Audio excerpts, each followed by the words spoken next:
durante aquela época, que não é nada diferente do que vocês fazem hoje, eu acho que é sempre a mesma coisa. Mas vamos olhar a exposição, então, de ver a nossa semente, o nosso passado.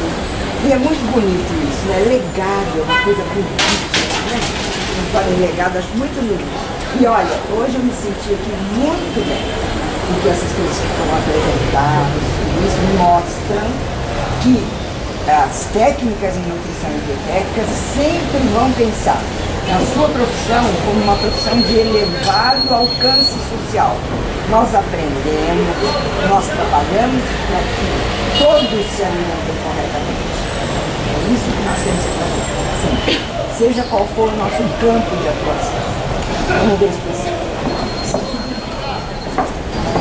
aqui. Essa não é a melhor.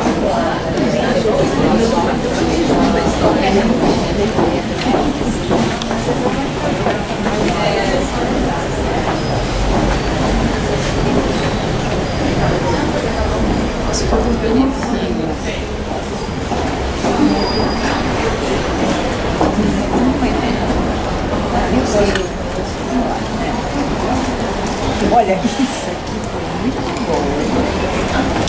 Hein?